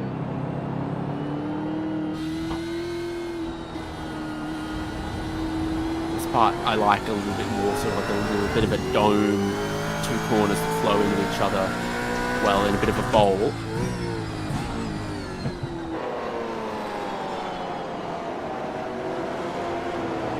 Stoyles maybe having a little bit of a shaky moment out there, and just taking a look around. Yeah, he has just dipped 4 tyres off the road, going through 27, so that's cost him a little bit as he's tried to get on by. No harm, no foul. It's not cost him the position or anything, but it's proof, David, that the fatigue factor is hitting. Yep, absolutely. Puts him behind Alex Kiddis now in 18th there. Love to see the Bend give every corner a name like the Hungaroring have done. And you're like, oh, turn 21, Port Adelaide Magpies corner. Oh, move. Straight down the inside. Lovely stuff then from Scott Mackay to go and get that pass sorted. He came from a long way back to go and get that pass, and he was steaming in, locking up both fronts, trying to get that slowed up. He's made some really solid moves like that. The thing is to now be consistent after that and not give it back up. Great pressure there's been from Doble, and as they battle, they are at risk again of being caught a little bit by Dan Hall. Latham's been super quick on the last lap in that pack as well, so 10th through 15th. They've got acres and acres and paddocks to play in here at the GT configuration Bend, but this group haven't spread out as much as some of the rest of the field has. Turn 18 pie into turn 19 floater. And then over to 4 and 20, the next corner then that came along through that part. So Villiers or Belfast, Adelaide is not a 4 and 20 pie town. Oh no, is it not? Well, there goes all turn my 7 reference. Barrel, turn 9 Vault. Anything else that's ever happened in South Australia I'm unaware of.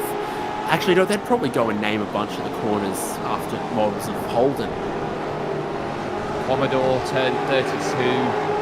Oh, the Tonsley and Magna corners, that'd be great. Love it. Love it. Get onto him. Get onto him, David. You've got a genius idea. Right, there you've got Doble and Scott Mackay. They're all there and giving each other a good sense of what this race is. They're starting to fall back to that next group with not very long left in the race. We're going to be down to 5 laps to go as they cross the line. But the key now here is Dan Hall is going to be the one wanting to start chasing down with Hyde, with Randall, with Latham. They're all there, they're all waiting, and they're all going, right, this group is suddenly going from a group of 2 to a group of 6. Not too much of a difference of tyre age here. They all pitted within 2 laps of each other. It's only 15 kilometres, but while looking for most recent pit stop potentially freshest tyres. Is John Latham.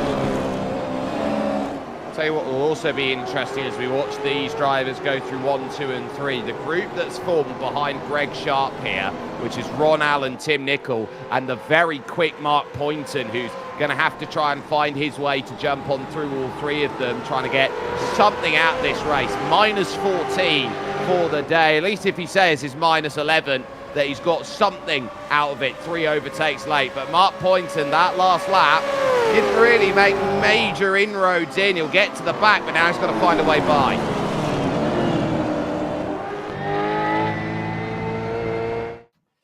Yep, there's Greg Sharp. Oh, that's Nicol wide. Poynton's going to get one spot, perhaps.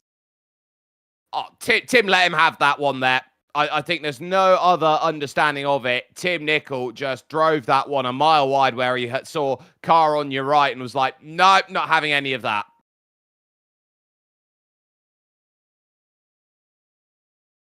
Let's see if the other spots come as easily for Mark Poynton then, because it's still Ron Allen and Greg Sharp ahead of him. That's where you leave the international circuit for the GT circuit. You go left when otherwise the track usually goes right, and then you keep turning right through here, and then this far side squiggly business. Well, this squiggly business here for Greg Sharp through the left, trying to really attack that next right-hander, taking it at 105 kilometers an hour. Now you go in through the sling, left, right, left, you get out the other side, and then you've got another sweeping right in that goes on for that next section. So they didn't want 4 consecutive sweepers in a row like Suzuka, David. They wanted to add the Singapore sling in the middle. Those transmission lines taking valuable electricity down to Mount Gambier so they can do whatever it is that they do down there. Greg Sharp needs some for his sim rig there. The lights on. He's racing in VR. I'll tell you what. There's quite a few of our drivers do. Latham getting aggressive now. We'll need to go to this because he was really attacking Shane Randell out of 29 and into 31. So I think there are still places late here, David, to be had, and one of them is going to be Shane Randell in the Cooler Master machine, looking around at John Latham for Shadow, going, I don't think I'm 100% safe here. John Latham is looking very aggressive. Lovely run out of the final corner. He'll have a shot here at turn 1. Get to some big speed because fast final corner, long front straight, slipstreaming into a big braking zone at turn 1. Randall tries to cover it off so Latham can go deep as he likes around the outside without risking contact and just keep his nose there. Gee, Shane Randall didn't like that contact. No, he was angrily blinking about that after that hit, but it's done no harm because they're still side by side here as they walk through turn 5 here. The fast left-hander, John Latham, stealing that one away. What a move. Outside of 1, outside of 3, gets super deep into 6, but comes back to that late apex. And turn 5 is a challenging one in these cars. For a GT car or single-seater, easily flat out through 5, but not these things. It's one of those corners that exists on the map, but only for these cars. Only for them in terms of how much they have to fight and try and wrestle them through the corners. Greg Sharp under pressure. Ron Allen big on the brakes, but not close enough to make anything happen. Poynton watching on then with green-eyed envy at the green car in front and knowing that Ron here has got to do more here. These are 2 drivers who have got great pace, who have, in fact all 3 of them are down on their positions, down 4, down 10 and down at 13 is what they have managed over the course of this race. So this is basically the battle of the what might have beens.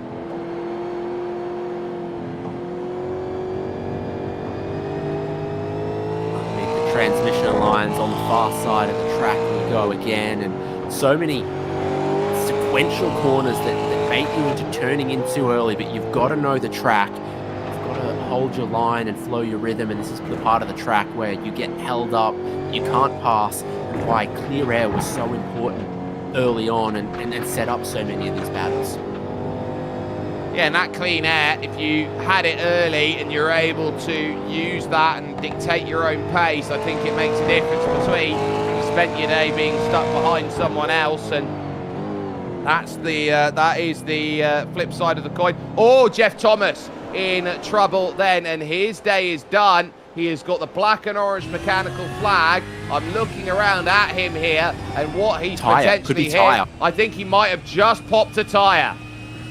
Yeah, so this is something we don't see very often for these cars, but I've seen it for the Porsche Cup car and other things. You wear the tyre down too far, and it just pops. So I think his tyre is just too worn.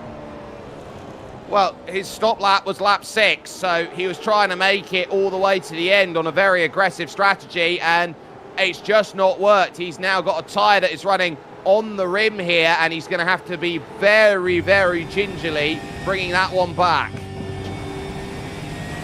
Yeah, so the tread gauge, once it's down below about 20%, is a mechanical black flag, so he hasn't punctured it yet. Eventually, when you get to 0, it does. But critically, he's got then 4 laps to serve it, so if it's only 20% on the inside, which the candle will be wearing, then he's not going to be in trouble right now. He's going to be in trouble then if he decides to hold it out for a couple more laps, which is his prerogative to do. So we'll see if this does make it to the end. Or what indeed pit service it lets you take in this situation with the mechanical black flag. Meanwhile, this is going to be a good scrap here between Alex Kiddus and Matthew Stoyles. Stoyles hoping for a way to get the old mate, to get the EWT racing car past the old mate and sons machine up the hill, then over to turn 9, 10 and 11. This is turn 9 and looking for it through the left, not happening. Through 10, doesn't get the drive, and so it's a case where Alex Kiddus is able to just manufacture a little bit of breathing room here through the long right.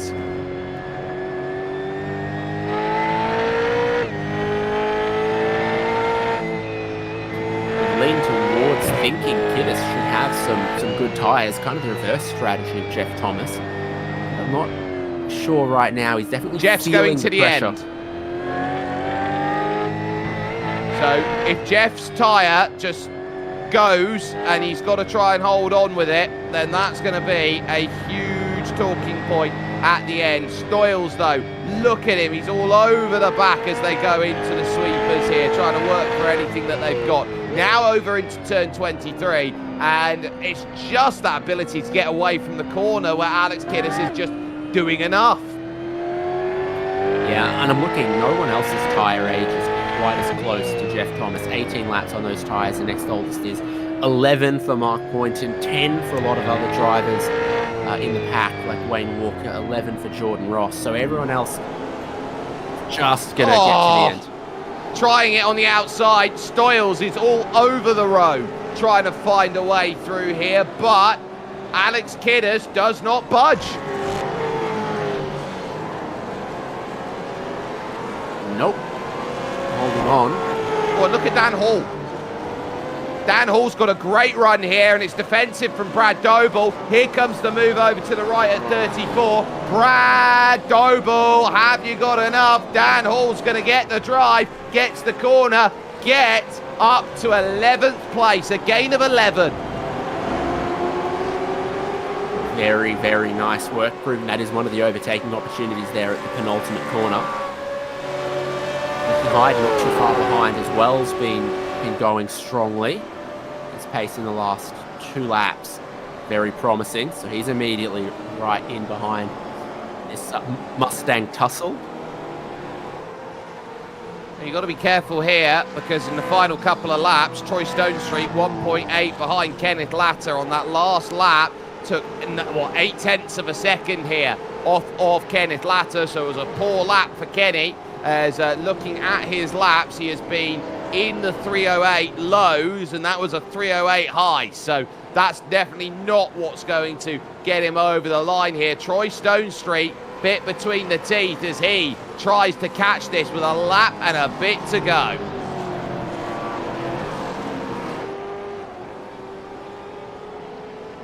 So is this the tyre age, tyre wear from the driving style, or the brake balance for Ken Latta, or is he just trying to coast it to the end and be on the podium by the smallest margin?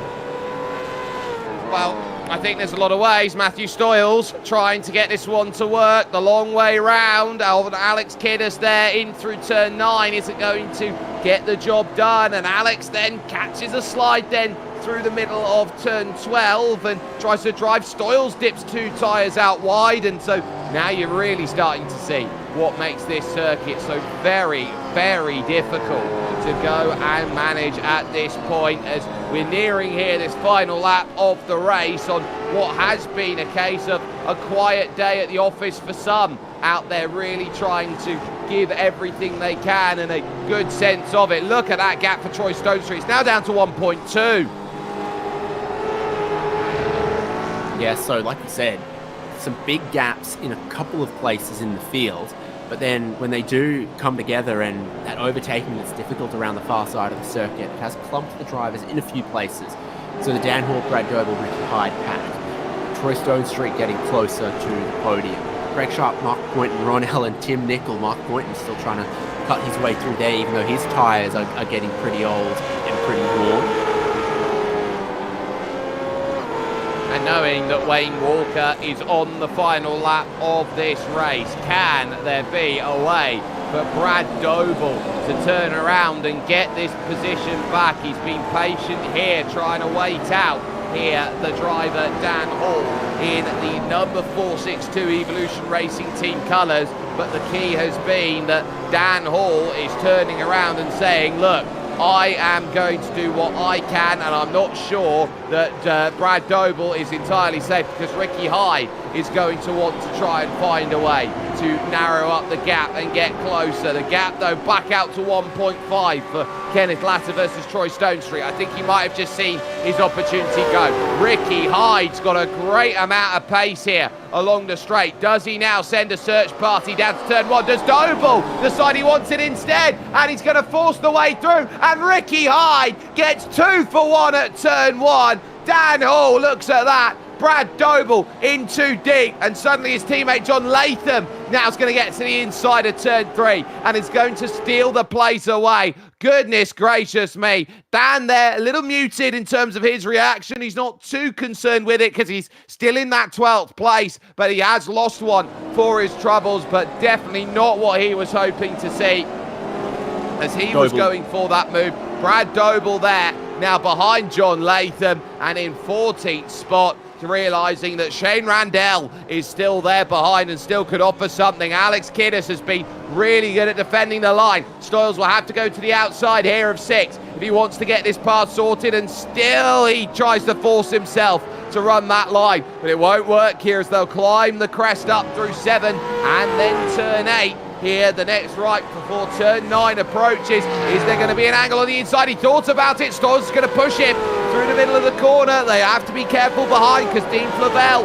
is still there, is still a part of this battle, and still can offer up something in the final stages of this race. It has been a wonderfully good lights to flag race where we haven't needed to see the yellow flags, the safety cars out there, but Stoyles is holding Kiddis off quite nicely because your race leader is just 2 corners away now from finding victory. He's got a knack when it comes to this place. Last time we were here, it was Wayne Walker who was sitting up on song. But now, as he pushes his way through 34 to turn 35, Wayne says, welcome to the top of the standings. It's Wayne's world, and we're just living in it. Wayne Walker, once again, at the bend. Yeah, spectacular strategy, just doing as little as possible to win by a very, very handsome margin.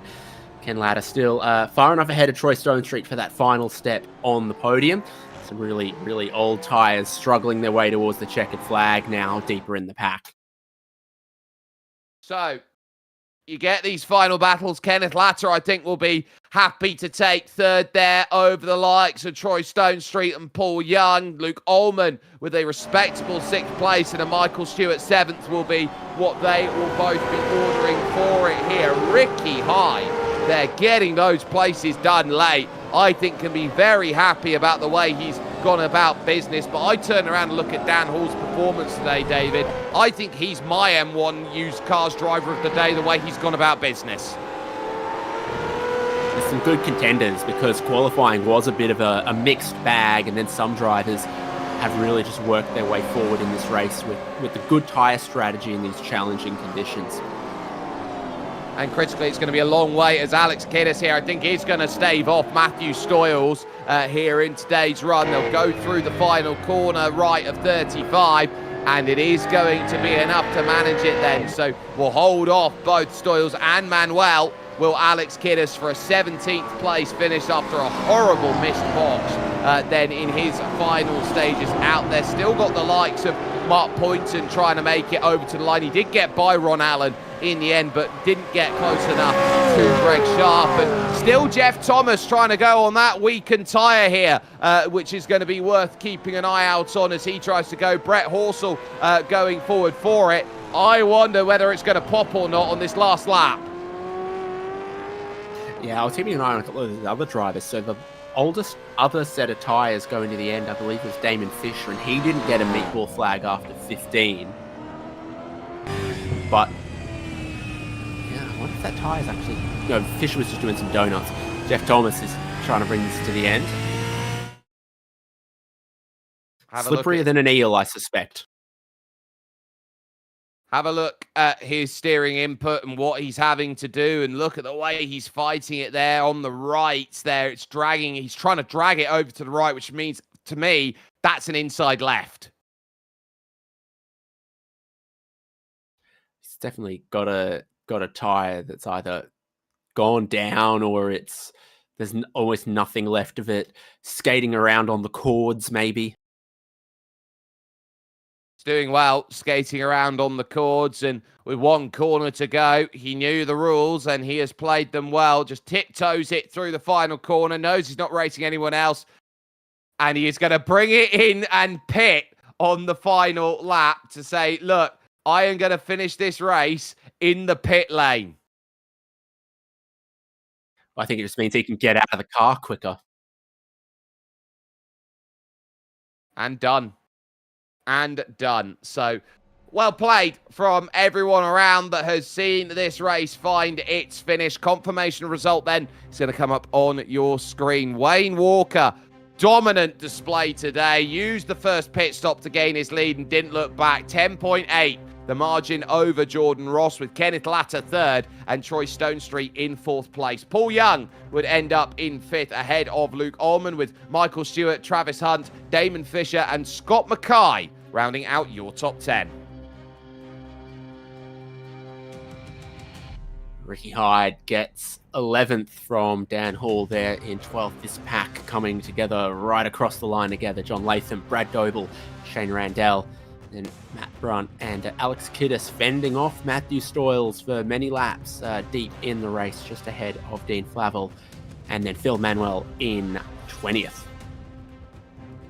Over to 21st, where you got Greg Sharp, who found himself around early on. Mark Poynton finding troubles, but critically, the likes of Ron Allen, Tim Nicol, Brett Horsell, and Jeff Thomas all finding finishes on the lead lap. John Gallen would be a lap down, and your two retirees early on would be Bruce Tannock and David Nash. No need for a safety car out there today, as David, I believe you find yourself with today's race winner overall, and that would be Wayne Walker. Yep, and the championship leader is on the line with us. Well done, Wayne. Great job. Yeah, thank you. Yeah, that was a tough race. Take us back 26 laps and 202 kilometers ago. A 10-minute qualifying session doesn't seem like everyone could get 3 laps, and it's some of the biggest margins and field spread I think we've seen for a long time in a dry qualifying session.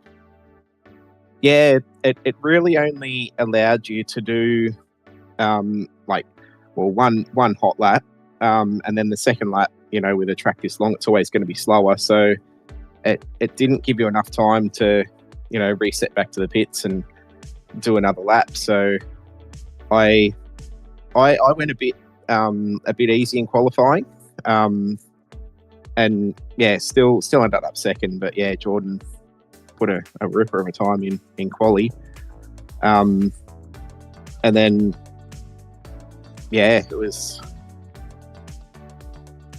a long race. Talk us through your strategy then, because once again we're back at this one set of tires situation in a 2 CPS race. You pitted quite early. Yeah, I planned on pitting, well, really, like with the one tire set. All I had to do was get to halfway pretty much. So it meant the first pit stop you could sort of do whenever you wanted to because you weren't taking tires. So I thought I'd just pit early, and I just put enough fuel in to get me to like lap 14. So the car was reasonably light the whole way as well to that second stop. And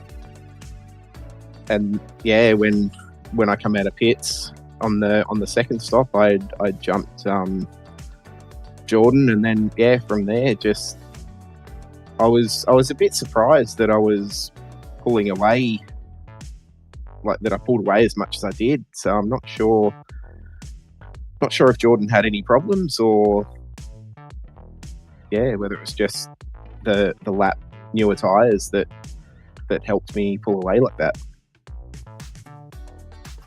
People are saying that turns 23, 24, 25 are some of the most iconic tarmac in world motorsport. You'd have to agree, right? Sorry, which corners? I just picked some around the far side of the GT circuit. Yeah, there's a few in that GT circuit that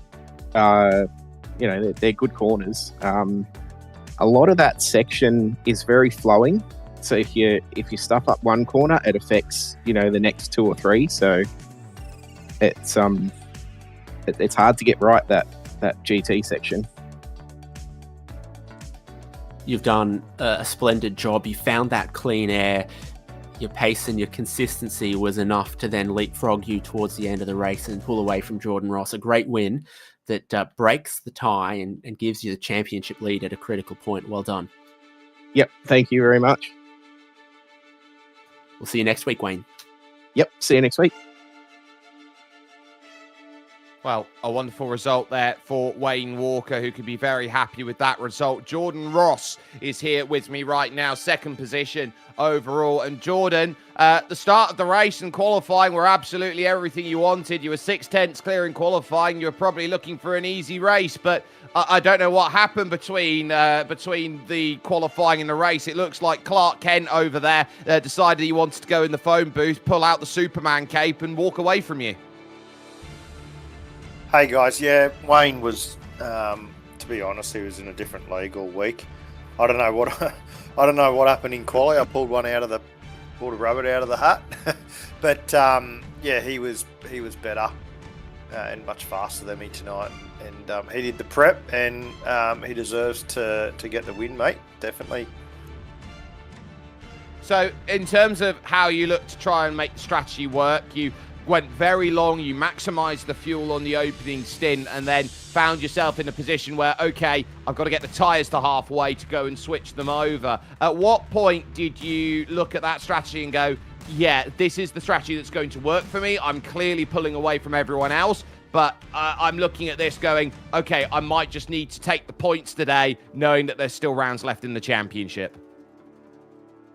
I thought that Wayne would be faster the whole time, and when he jumped into the pits, I think lap 2 or 3, I knew that he was doing that because he didn't want to get stuck behind me because he would have had pace. So yeah, it didn't really.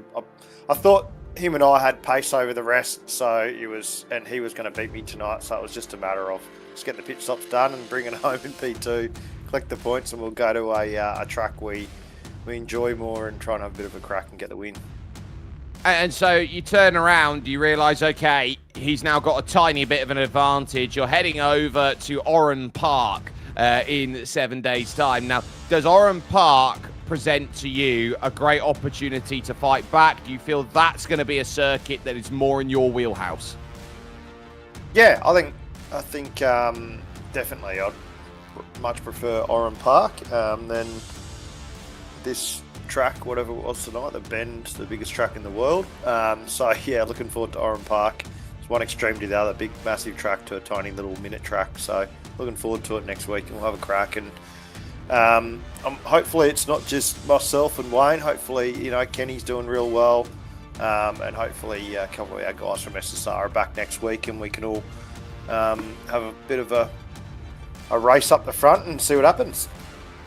Well, I wish you the best of luck in that regard. Jordan Ross is still fighting strong in a championship effort, in second position overall tonight. David Haynes has walked down the virtual paddock. He finds himself with Kenneth Latter.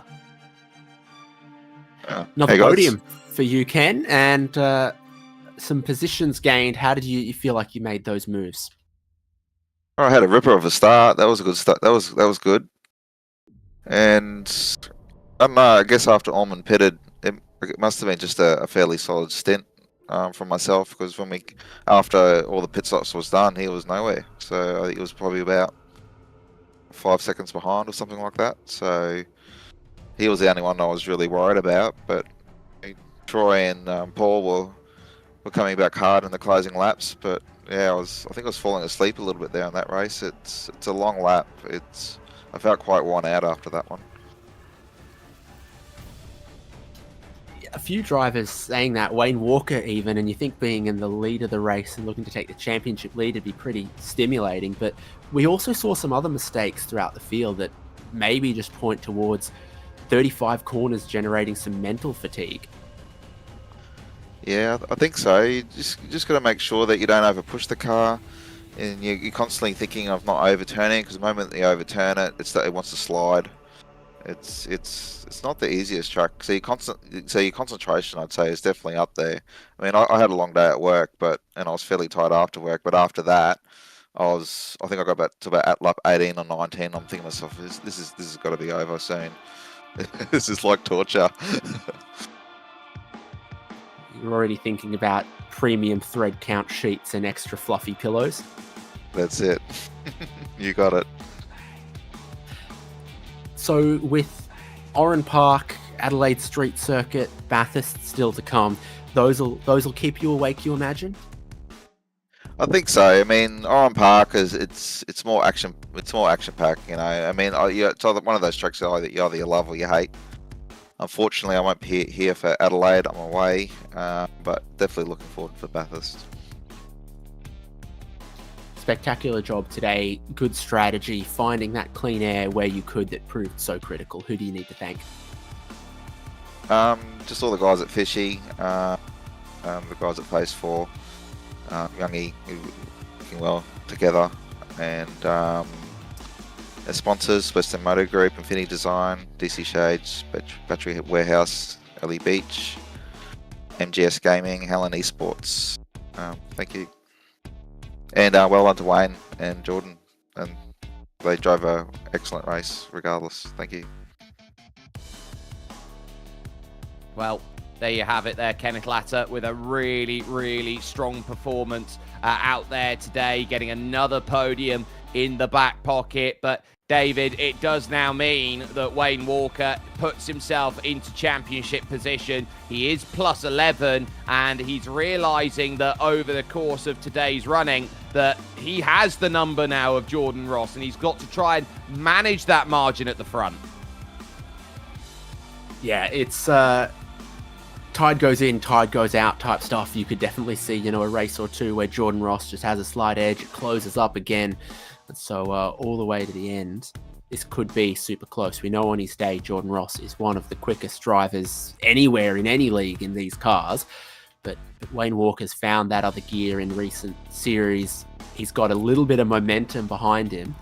And with only a few races left, that could be what makes the difference. Yeah, that could be a big difference maker out there. We'll keep an eye out on that. They don't include the bonuses for Zoom or 0x incidents or any penalties that may be applied, so they are provisional at the moment. But there were some good chances to jump up the order in terms of points. Troy Stonestreet, I think, was really, really cool out there. David, you've got 3 candidates there for Driver of the Day. I've already given my look at Driver of the Day, and I believe it should be Dan Hall. So are we in agreement? I think we are. One of the things that I abide by is I won't give Driver of the Day to someone who didn't qualify, and Dan Hall did, so we can do that. Yeah, so it is going to be official then that your M1 Used Cars Driver of the Day is going to be Evolution Racing Team's Dan Hall for a gain of 10 spaces over the course of the race from 22nd to 12th. And not only was this a drive here, David, of just using the correct strategy, it was also a drive of making the right moves and not wanting to risk it. There was that contact. It could have been 11 places gained at the end, but that wasn't his fault. So he still had a double digits day on a day where hardly anybody found trouble out there on circuit. Yep, and he was one of those really, really early pit takers as well, pitting as soon as the compulsory pit stop window opened. A very similar strategy to what Wayne Walker ended up doing. So that was very, very astute to go with, then consistently delivering the goods lap after lap. Yeah, and so the goods are there, and the goods will have to be delivered again in 7 days' time, because Oran Park becomes the next round of the championship. You can catch that with us again, 8:30 AEST on the 6th of August. That will get you in for amazing racing action on what is currently, David, and unfortunately for many people, a case of Narellan and a housing estate.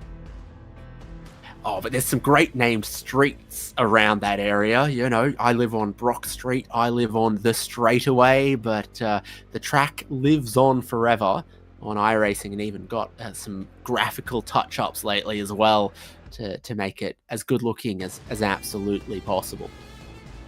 Yeah, and so you can catch that with us here, with a massive thanks to all of the sponsors that have brought this show over to you. Of course, your title sponsor, SimRig, here with Logitech G, Nova Sim Sports, Parramatta, Isuzu Ute, LGC Images, M1 Used Cars, and Project Fade Streetwear, all being available for you to go and check out today. From Dan Yeaman and David Haynes, my name's Jake Sperry, and the Bend has proven to be a big old challenge for every single driver out there. It was a long one for them today, an hour 23 stuck in behind the cockpit, and ultimately this was one about drivability and driving away. Wayne Walker, with his strategy, has gone and given himself the championship lead, with more to come on the horizon. Jordan Ross must say back to the drawing board, and he must say Oran Park must be his in order to keep the pressure on. Racing isn't easy, but experiencing it is. iRacing puts you in the driver's seat with the industry's leading sim racing game. Drive on laser scan replicas of the greatest racing circuits from around the world. Go head-to-head against other drivers chosen by skill-based matchmaking to ensure competitive racing at every level. Compete across all your favorite series. In officially licensed cars, engineered to deliver the most accurate driving experience possible.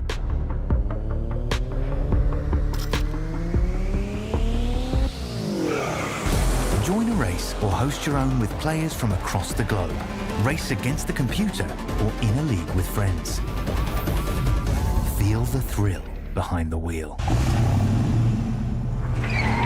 Visit iRacing.com.